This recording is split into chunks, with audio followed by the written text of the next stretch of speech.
Okay, here we are. Chapter 12. Mr. Rosen tripped on the loose step outside the kitchen door.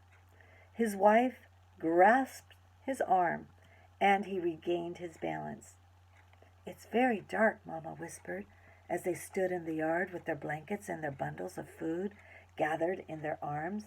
"And we can't use any kind of light. I'll go first. I know the way very well, and you will follow me. Try not to stumble over the tree roots in the path. Feel carefully with your feet. The path is uneven. And be very, very quiet," she added unnecessarily. The night was quiet, too.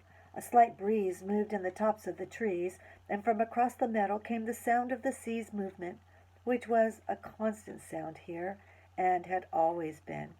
But no birds called or cried here now, not in the night. The cow slept silently in the barn, the kitten upstairs in Kirsty's arms. There were stars here and there, dotting the sky among the clouds, but no moon. Anne-Marie shivered, standing at the foot of the steps. "Come," Mama murmured as she moved away from the house. One by one, the Rosens turned and hugged Anne-Marie silently. Ellen came to her at last. The two girls held each other. "I'll come back someday," Ellen whispered. I promise." "I know you will," Anne-Marie whispered back, holding her friend tightly. And then they were gone. Mama and the Rosens. Anne-Marie was all alone. She went into the house, and then she burst into tears, crying suddenly, and closed the door against the night. The lid of the casket was closed again. Now the room was empty. There was no sign of people who had sat there for hours. Anne-Marie wiped her eyes with the back of her hand. She opened the dark curtain in the windows. She curled once more into that rocker, trying to relax. She traced their moves in her mind. She knew the old path, too, not as well as her mother, who had followed it almost every day of her childhood with her dog scampering behind, but Anne-Marie had often walked to town and back that way, and she remembered the turns, the twists, the trees, whose gnarled roots pushed the earth now and then into the knotted clumps, and the thick brushes that often flowered in each summer. She walked with them in her mind, feeling the way through the darkness. It would take them, she thought, half an hour to reach the place where Uncle Henrik was waiting for him with his boat. Mama would leave them there, pausing a minute, no more, for a final hug, and then she would turn and come home. It would be faster for Mama alone, with no need to wait as the Rosens, unfamiliar to the path, slowly felt their way along. Mama would hurry, sure-footed now, to get back to her children. The clock in the hall struck once. It was 2:30 in the morning. Her mother would be home in an hour. Anne-Marie decided that was probably the time. She rocked gently back and forth in the old chair.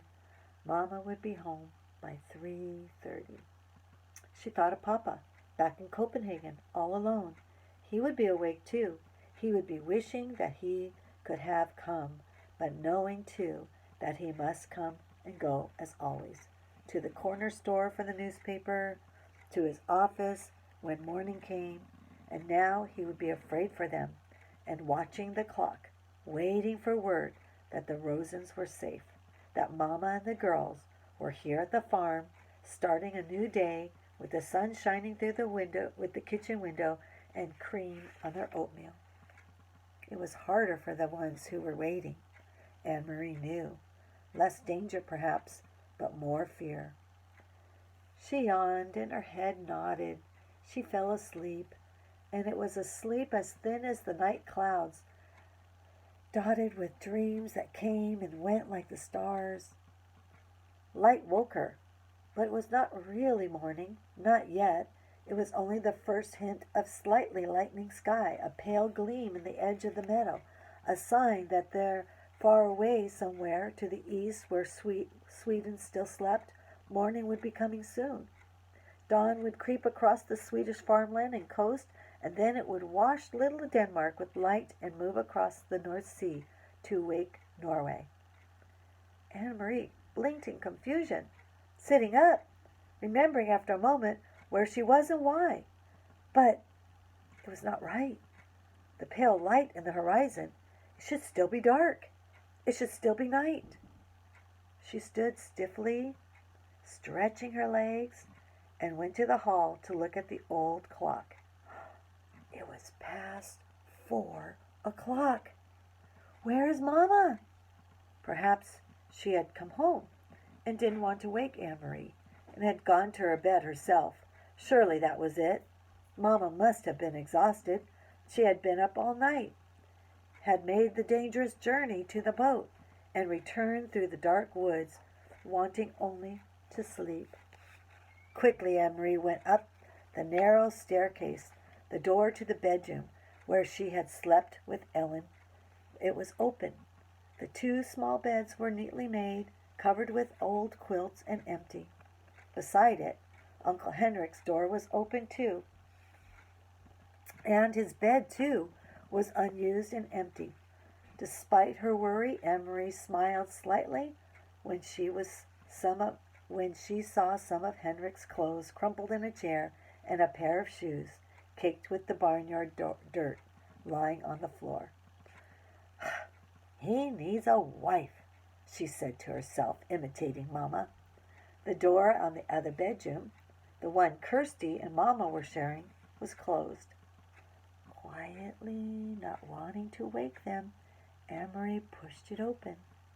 The kitten's ears moved, standing up straight, its eyes opened wide, it raised its head, and it yawned. It pried itself out of Kirsty's arms, stretched, then jumped slightly to the floor, came to Anne-Marie. It rubbed itself against her leg and purred. Kirsty sighed and turned in her sleep. One arm, free now of the kitten's warmth and comfort, flung itself across the pillow. There was no one else in the bed. Anne-Marie moved quickly to the window. She overlooked the clearing that led to the path's entrance.